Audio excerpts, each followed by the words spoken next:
Bom, o semanal do Bitcoin, ontem eu até achei que a gente ia ter uma reversão de curto prazo para isso continuar caindo, né? E, na verdade, nós estamos tendo mais um fechamento semanal e, na minha opinião, esse fechamento semanal, ele é um pouco mais definitivo, tá? Então, eu peguei duas linhas. Essa é uma linha que eu juntei para a queda, ok? Onde a gente deveria ter se segurado seria realmente no suporte dos $40.000 e nós viemos abaixo do suporte dos $40.000, fizemos um pullback bem curto, então caiu para 38, voltou para 44, pullback extremamente curto, mostrando um pouco de urgência na venda, né? E nós temos também esta linha aqui. E a gente está nessa encruzilhada ainda, tá? Ou seja, a gente ainda está entre o ponto de suporte, estamos em cima de um suporte ainda, não perdemos esse suporte por enquanto, mas o semanal do Bitcoin fechou de uma forma grotesca, né? Está fazendo fechamento de forma grotesca. Temos aí sexta, sábado e domingo ainda para conseguir tentar segurar nesse suporte aqui, para o preço fazer um pullback antes de continuar caindo, tá? Não tenho dúvidas que a gente já está num ciclo de baixa, né? E se ele se mantiver, então, abaixo na semana que vem, ele vir testar os 30 mil, a gente vai ter, então, nas altcoins, um derretimento patrimonial de 99%. Em várias altcoins, não em todas, né? Obviamente, sempre tem as altcoins que conseguem sobreviver ou altcoins que conseguem ganhar valor no mercado mesmo com o mercado em ciclo de baixa, tá? Bom, nessa semana que se sucedeu, né? Nessa semana que sucedeu, ontem nós tivemos uma filha da putagem do mercado, né?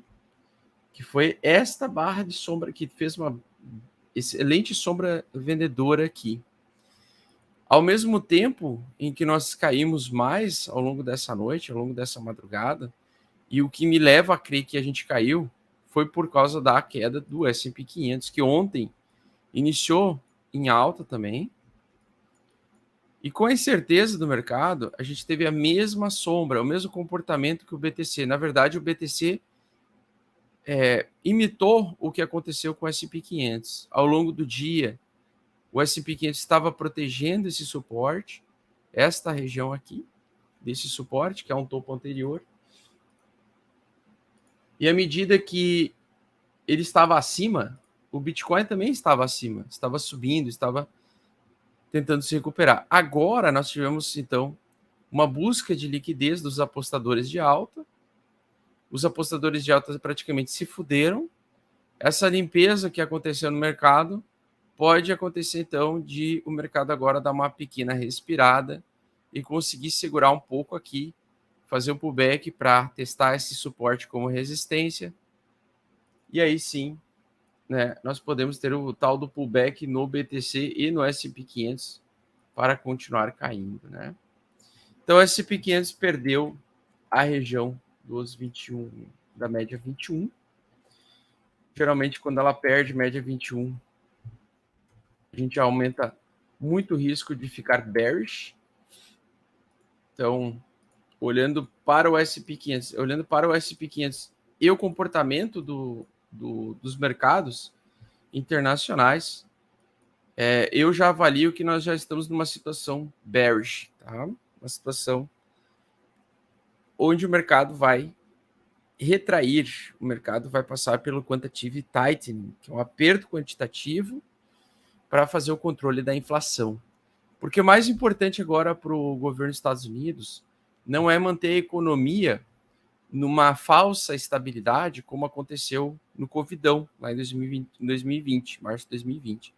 Aquele momento aconteceu o quantitative easing, um afrouxamento quantitativo, onde a gente viu uma impressão infinita de dólares para sustentar empresas endividadas que teriam que fechar as portas ou manter as portas fechadas por um tempo indeterminado, porque não sabia como iria evoluir, a humanidade iria evoluir perante ao Covid. Então, muitas empresas, principalmente de aviação e transportes, elas ficaram simplesmente sendo mantidas vivas por essa injeção de dólares. E, logicamente, isso vai se transformar, vai se refletir para nós em um período mais prolongado de bear market, não só no mercado macro, como no mercado cripto também, porque no mercado cripto nós temos 80% das pessoas agindo através da especulação e da emoção de querer ficar rica rápido, do que pessoas racionais que entendem o comportamento de preço e de ciclo. Na verdade, a grande maioria dos investidores que entrou há um ano até agora não tem nenhum tipo de experiência com volatilidade, acertam 3, 4 operações, já se acham os picas, os maiores traders do mundo, e na verdade pegaram todo um período de alta, e nos últimos 18 meses a gente teve um período onde o mercado como um todo, o mercado variável, o mercado de risco, deu muito dinheiro para os investidores. E mesmo dando muito dinheiro para os investidores, temos muitos investidores que estão há 18 meses nesse mercado e não conseguiu nenhum lucro ou devolveu todo o lucro que conseguiu por períodos curtos de tempo.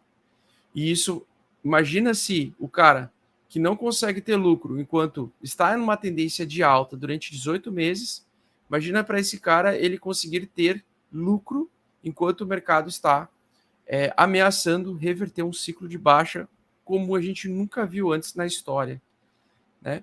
Porque o quantitative tightening ele vai ser o oposto do quantitative easing. O foco do objetivo do governo americano agora é controlar a inflação, que eles já admitem que está em descontrole. Eles estavam prevendo 2 ou 3 movimentos de aumento de taxa de juros, agora já estão falando em 5, 6 movimentos. E daqui a pouco pode sair uma reunião na semana que vem e falar que vai ser 10 elevações de taxas de juros. O mercado como um todo a gente conhece, a gente percebe que ele se antecipa aos movimentos futuros, né? Então o mercado ele vai se apertar, o mercado de volátil, o mercado de risco tenderá a se apertar, a sair desses investimentos de alto risco, correr para o dólar mais uma vez. E ao mesmo tempo, a gente pode ter uma emissão de dívida pública americana, né? Uma venda e uma retração, um apertamento econômico lá, que isso pode refletir no mundo todo.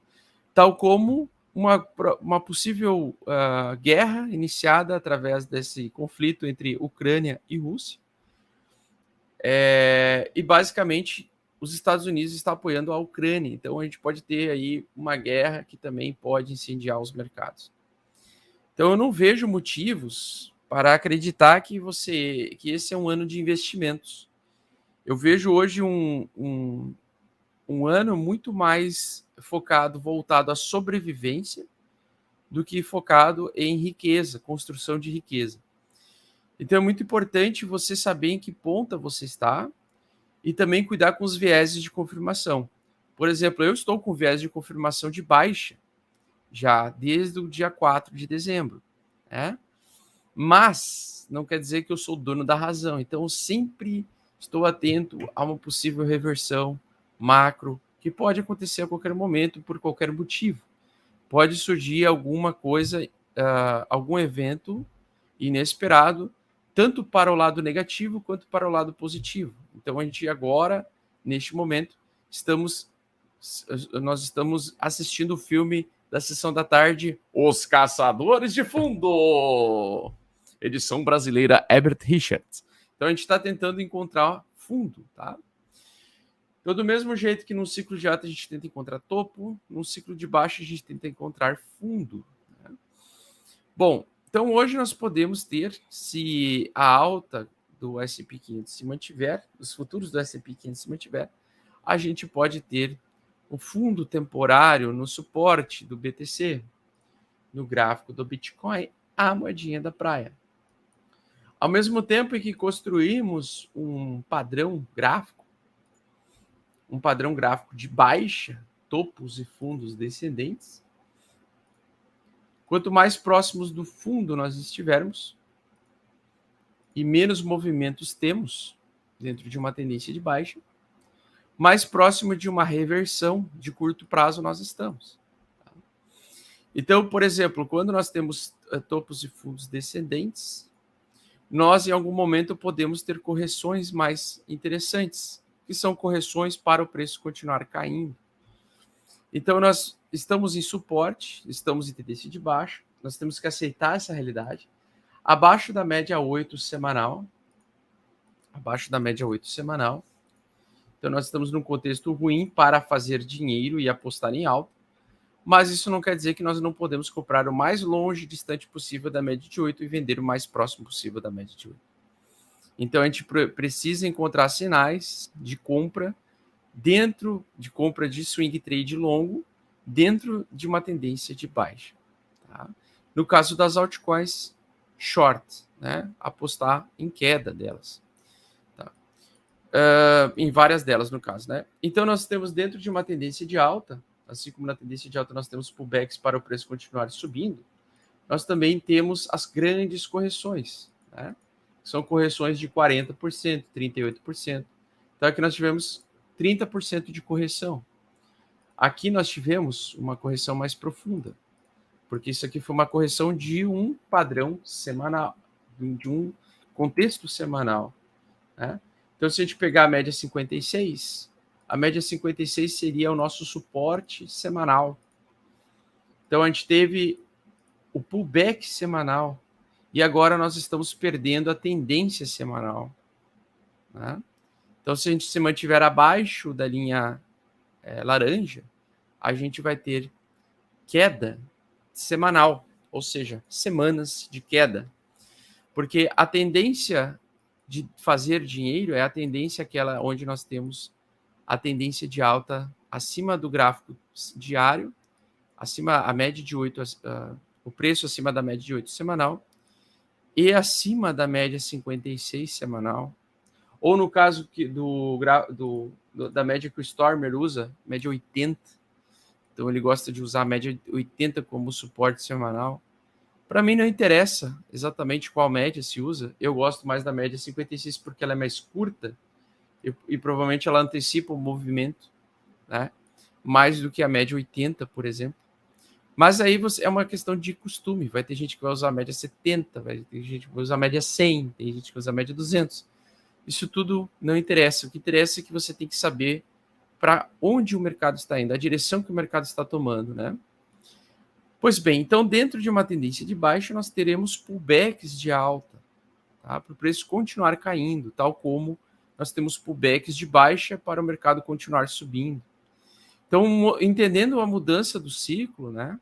Entendendo uma mudança do ciclo, e para vocês terem ideia, o movimento que nós estamos é um movimento que aconteceu só lá em 30 de agosto de 2018, que foi o Bitcoin que era abaixo da média 56. É exatamente, nós estamos repetindo mais ou menos o que aconteceu lá por setembro de 2018, próximo do fim do ciclo de baixa, no caso, né? Para ver o tamanho da gravidade da situação, da gravidade do sinal. O sinal mais grave do Bitcoin que eu já vi na minha vida é justamente esse, dentro desse contexto, de a gente ter 2 anos de quantitative easing para ter 1 ou 2 anos de quantitative tightening, que é o apertamento quantitativo. Então, no contexto atual que nós estamos, na minha opinião, ele tem um risco muito maior de cair com mais violência e mais força, não violência e velocidade, mas cair por mais tempo do que nos ciclos anteriores, tá? Porque nós tivemos um bull trap no gráfico mensal. E nós temos aqui no gráfico um dos indicadores, né? Lembrando que indicador é um indicador, ele não é um previsor do futuro. O indicador é um indicativo daquilo que vai acontecer. Nós temos com essa queda o cruzamento da linha azul e vermelha ou laranja do gráfico mensal, que a última vez que aconteceu isso, as 2 últimas vezes que aconteceu isso, nós tivemos algumas quedas interessantes, tá? Então nós tivemos em junho de 2018 a reversão, a polaridade do mercado, do ciclo do mercado, e nós tivemos um período de prolongado de lateralização e de queda. Ou seja, o bear market, né? Nós tivemos, então, desde esse cruzamento dessas linhas, o início de um bear market mais prolongado, um período pelo qual demorou praticamente aí 12 meses para reverter, ou seja, um ano para conseguir reverter, né? Um bear market de um ano.